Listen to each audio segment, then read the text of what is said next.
ಬೆದರಿಕೆ ಹಾಕಿ ಗೂಂಡಾಗಿರಿ ಮಾಡಿ ತೆಗೆದುಕೊಂಡಿದೆ ಮುಖ್ಯಮಂತ್ರಿಗಳು ಅಂತ ರಾಜಭವನಕ್ಕೆ ದೂರು ಕೊಟ್ಟಿದ್ದಾರೆ. ಹೊರಟ್ಟಿ ಅವರು ರಾಜ್ಯಪಾಲರಿಗೆ ಪತ್ರ ಬರೆದಿದ್ದಾರೆ, ನಾನು ಇಂಥ ಸಿಚುವೇಶನ್ ರಾಜೀನಾಮೆ ಕೊಟ್ಟೆ ಅಂತ. BJPಯವರು ರಾಜಕಾರಣ ಮಾಡ್ತಾ ಇದ್ದಾರೆ, ಅದರಲ್ಲಿ ಯಾವುದೇ ಹುರುಳಿಲ್ಲ. ಸಭಾಪತಿಗಳು 2 ಬಾರಿ ಮುಖ್ಯಮಂತ್ರಿಗಳ ಭೇಟಿ ಮಾಡಿದರು, ಅವರೇ ಹೋಗಿ ಭೇಟಿ ಮಾಡಿದರು. ನಂತರ ಬಂದು ಆಮೇಲೆ ಅದೇ ರೀತಿಯಲ್ಲಿ ಸಭಾಪತಿಗಳು ನಮ್ಮ ಮಾಜಿ ಮುಖ್ಯಮಂತ್ರಿಗಳಾದ ಸನ್ಮಾನ್ಯ ಸಿದ್ದರಾಮಯ್ಯನೂ ಕೂಡ ಭೇಟಿ ಮಾಡಿದರು. KPCC ಅಧ್ಯಕ್ಷರಾದ ಸನ್ಮಾನ್ಯ ಹರಿಪ್ರಸಾದ್ ಅವರು ಭೇಟಿ ಮಾಡಿದರು. ಹರಿಪ್ರಸಾದ್ ಅವರಿಗೆ ಮಾತಾಡಿ, ನೀವು ಹಿರಿಯರಿದ್ದೀರಾ, ನೀವು ನಮಗೆ ಮೆಜಾರಿಟಿ ಬಂದಿದೆ, ತಾವು ರಾಜೀನಾಮೆ ಕೊಡೋದು ಒಳ್ಳೆಯದು, ಇದು ಸತ್ಸಂಪ್ರದಾಯ ಹೇಳೋ ಮಾತನ್ನು ಹೇಳಿದ್ದಾರೆ. ಆವತ್ತು ಬೆಳಗ್ಗೆ ಕಾರ್ಯಕ್ರಮ ಆಯಿತು, ಒಳ್ಳೆ ಸಭಾಪತಿ ಒಳಗೆ ಕೂತ್ಕೊಂಡ್ರು. ಪತ್ರಿಕೆಯರಿಗೂ ಹೇಳಿದ್ರು ಅವರು ಏನಂತ, ನಾನು ರಾಜೀನಾಮೆ ಕೊಡ್ತಾ ಅಂತ ಹೇಳಿಬಿಟ್ಟು.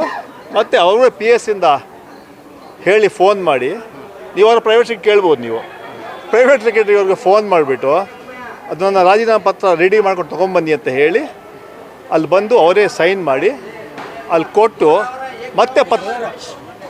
ಮತ್ತೆ ಪತ್ರಿಕಾಗೋಷ್ಠಿ ಮಾಡಿ ನಿಮ್ಮನ್ನೆಲ್ಲ ಮಾತಾಡಿದ್ರು. ಅವ್ರು ಏನು ಹೇಳಿದ್ರು, ಮುಖ್ಯಮಂತ್ರಿಗಳು ನನಗೆ ರಾಜೀನಾಮೆ ಕೊಡಿ ಅಂತ ಹೇಳಿದ್ರು, ಅದು ನಾನು ರಾಜೀನಾಮೆ ಕೊಟ್ಟಿದ್ದೀನಿ ಹೇಳೋಂಥ ಮಾತನ್ನು ಹೇಳಿದ್ದಾರೆ. ಇವತ್ತು ಕೂಡ ಪತ್ರದಲ್ಲಿ ಅದೇ ಹೇಳಿದ್ದಾರೆ. ಆದರೆ ಭಾರತೀಯ ಜನತಾ ಪಾರ್ಟಿಯವರು ಬೇಕಂತಾನೆ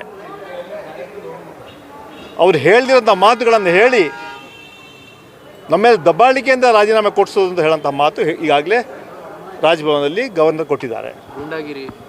ಅದು ಕೇವಲ ರಾಜಕೀಯ ದೃಷ್ಟಿಯಿಂದ ಮುಖ್ಯಮಂತ್ರಿಗಳಿಗೆ, ಇತರ ಮುಖಂಡರುಗಳಿಗೆ ಮತ್ತು ಈ ಸರ್ಕಾರಕ್ಕೆ ಜನ ಅಭಿಪ್ರಾಯ ತಪ್ಪಾಗಲಿ ಅಂತ ಹೇಳಿಕೆ ಅವರು ಕೊಟ್ಟಿದ್ದು. ಅದು ಸತ್ಯಕ್ಕೆ ದೂರವಾದ ವಿಚಾರ.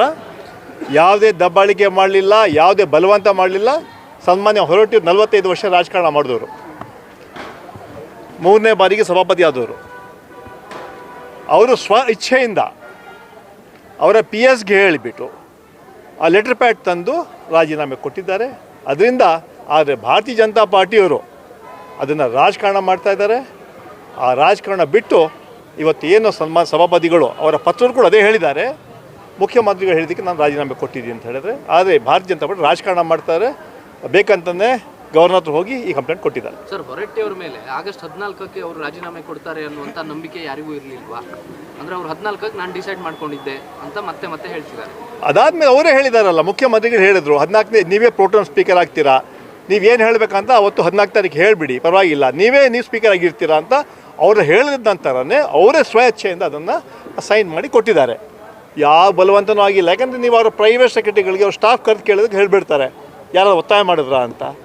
ಅವತ್ತು ಅವ್ರು ಏನು ಹೇಳಿದ್ರು, ಇವತ್ತು ಕೊಟ್ಟರು ಕೂಡ ನೀವು ಅಷ್ಟೇ 14 ತಾರೀಕು ಕೊಡೋದು ಅಷ್ಟೇ, ನೀವೇ ಮೇಲೆ ವೇದಿಕೆಯಲ್ಲಿ ಇರ್ತೀರಾ, ನೀವೇ ಪ್ರೋಟೋನ್ ಸ್ಪೀಕರ್ ಆಗಿರ್ತೀರಾ, ನೀವೇ ಏನೆಲ್ಲ ಹೇಳಬೇಕು, ನೀವು ಅಭಿನಂದನೆಗಳು ಹೇಳಬೇಕು, ಏನೋ ಹೇಳಬೇಕು ಹೇಳಿ ಅಂತ ಹೇಳೋಂಥ ಮಾತನ್ನು ನೀವೇ ಹೇಳಿದ್ದೀರಾ. ನೀವು ಮೀಡಿಯಾ ಕೂಡ ಅದೇ ತೋರಿಸಿದ್ದೀರಾ. ಅದರಿಂದ ಇದ್ದಕ್ಕಿದ್ದಂಗೆ ಇವತ್ತು ಭಾರತೀಯ ಜನತಾ ಪಾರ್ಟಿಯವರು ಆ ಕಂಪ್ಲೇಂಟ್ ಕಾಪಿ ತೊಗೊಂಡು ರಾಜಭವನ ದುರುಪಯೋಗ ಮಾಡ್ಕೊಳ್ಳೋಕ್ಕೆ ಹೊರಟಿದ್ದಾರೆ.